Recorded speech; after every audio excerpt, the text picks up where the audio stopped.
তো হ্যাঁ গাইজ, আপনাদের সামনে নিয়ে এলাম নতুন এক অ্যানিমে যার নাম হলো উইচ হ্যাট অ্যাটেলিয়ার। যে গল্পের মধ্যে একটি মেয়ে যে কিনা উইচ হতে চায়, এবং এই গল্পটি অনেক ভালো। এবং গল্পের যে মেল ক্যারেক্টারটাকে দেখে পুরো গোজোর মতো লাগছে।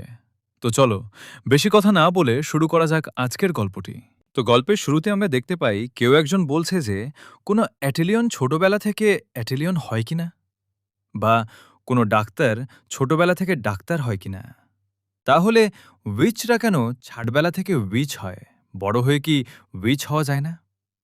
তারপর আমরা দেখতে পাই একটা মেয়ে যে কিনা জঙ্গলের মধ্যে দাঁড়িয়েছিল। সে তার কাপড় নদীর মধ্যে ধৌত করার জন্য এসেছিল, এবং এই মেয়ের নাম হলো কোকো। এবং তার পাশে একটি প্রাণী দাঁড়িয়েছিল।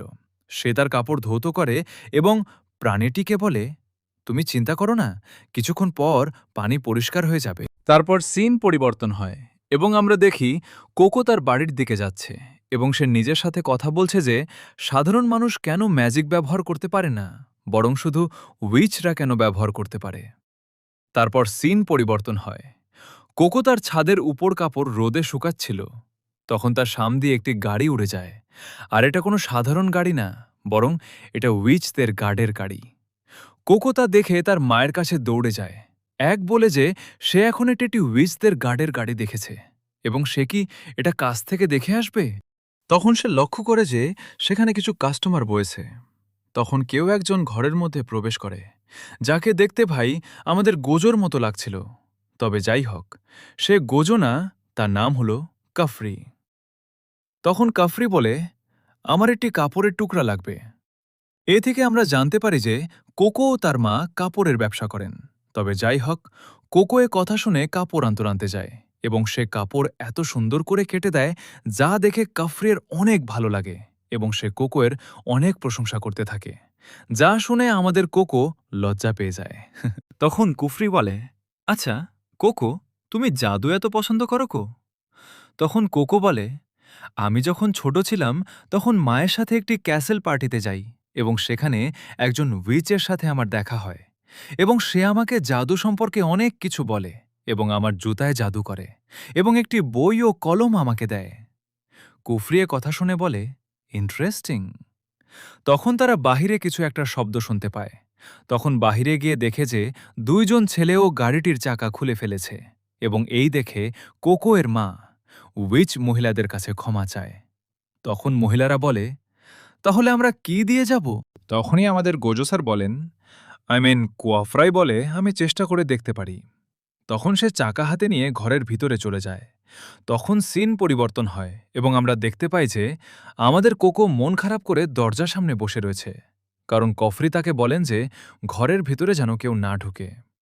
তখন সে ছাদের ওপরে ওই দুটি ছেলেকে দেখতে পায়, এবং তারা জনাল দিয়ে ভিতরে কি হচ্ছে দেখার চেষ্টা করে। তখন আমাদের কোকো ছাদে উঠে পড়ে, কারণ সেও একটি বাচ্চা। তবে তারা কিছু দেখতে পায় না, তাই ছেলে দুটি ছাদ থেকে নেমে পড়ে। তখন কোকো দেখতে পায় ছাদের দরজা খোলা। এটা দেখে সে ওই দরজা দিয়ে ঘরের মধ্যে ঢুকে পড়ে, এবং কোকো কাঠের ফাঁক দিয়ে দেখতে চায়, কিন্তু সে মুখ ফিরিয়ে নেয়।